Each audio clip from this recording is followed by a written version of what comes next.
Okay, so I'm going to be replacing the drip trays in my 986 Boxster. So my passenger side, this one was leaking pretty bad under the seats, and just took it out and resealed it with some 2-part marine epoxy. You know, not the prettiest, but I leak tested it, just poured water over it, and no leaks except out through the drain hole.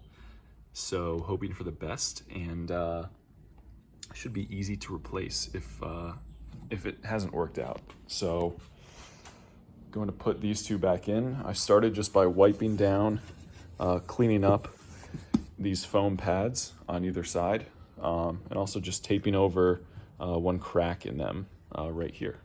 And I'm going to carefully insert these back in. Okay, both drip pans are back in.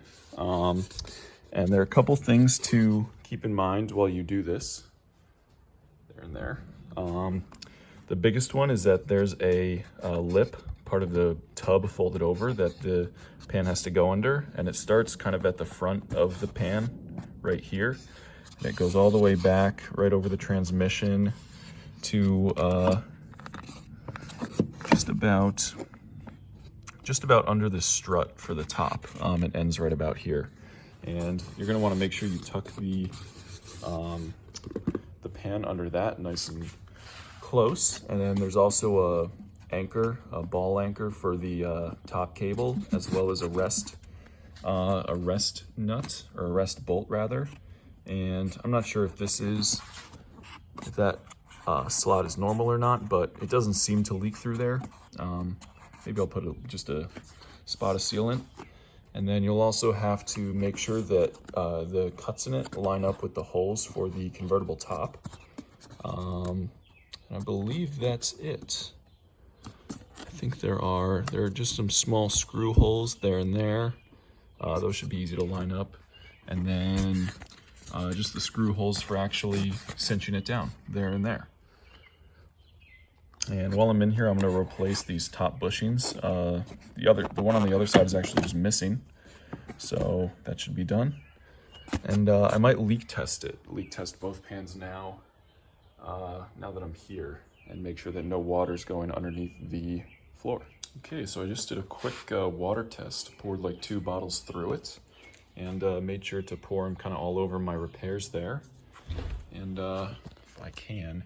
So the path the water takes normally is that when this is ripped, it comes out, it kind of flows behind the seatbelt, down the firewall, and it would flow down to the base of the roll bar, and here, and then under these carpets. So you can see it easily if you pick up your passenger carpet and pull it back, and if there's water there. But thankfully, I don't see any coming through. So sometimes it comes through there as well, if it'll focus. Sometimes it kind of comes through there, but I think we're good. So I'm going to continue. With the reassembly.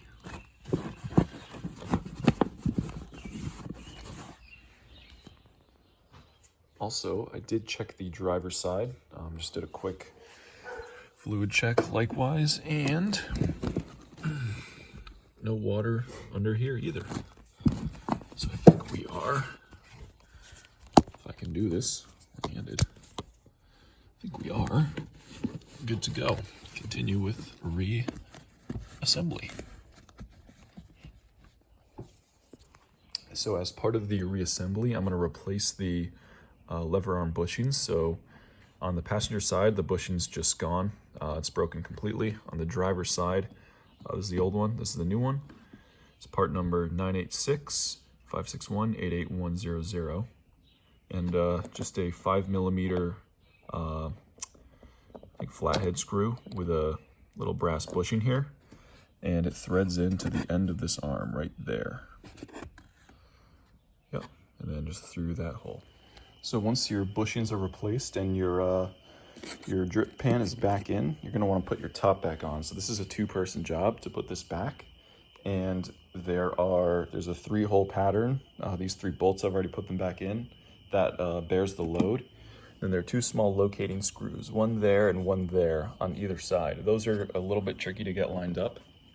What I did is I put the top in rough position and then put my big load bearing bolts in to kind of rough it.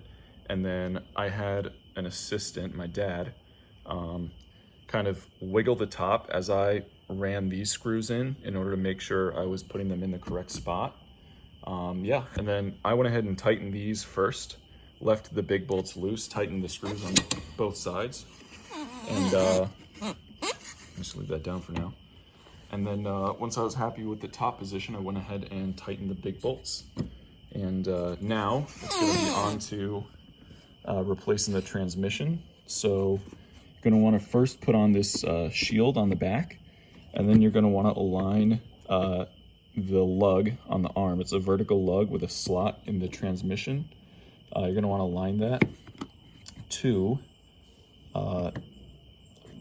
align the boomerang piece to the transmission with that lug, and then cinch it down with this 19mm screw, taking care that you don't gouge your newly either repaired or replaced drip pans with either of these in the process. And yeah, you're just going to want to torque that down nice and well. Make sure that your guard is in a reasonable position protecting the drip pan, and then on to the next thing. Okay, so next step, looking down the driver's side, is to connect your convertible top with the transmission. So that is going to go like that. The top piece is going to go over that, and then you're going to need to adjust where the top is in order to line up your marked spot with the threaded hole in the transmission arm.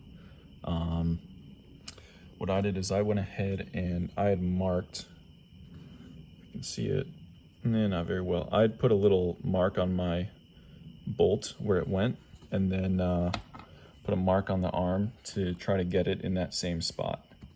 And same thing for the other side. So the next item is going to be to put your rear flap, I guess these are cables, back on. So these have a ball joint at either end. For this bottom one, there's a circlip on top, and you grab that little catch and flip it around, and then it actually goes through that hole on the ball and locks the ball into the socket. So in order to get these bottom ones back in, you're going to want to remove this clip, just like that, all the way around, and then pull it straight up along the axis of the cable. Final piece of the puzzle before your top is operational is to connect the ends of the rear flap cables with the balls there, and these just have a circlip that snaps in. One other thing is that you'll have to reconnect this. I can't really see it very well. Get a light. There's one limit switch plug, which is this one down here. I'm putting the light on, and you'll have to reconnect it with that plug there, the smaller of the two. And then you should be good to test.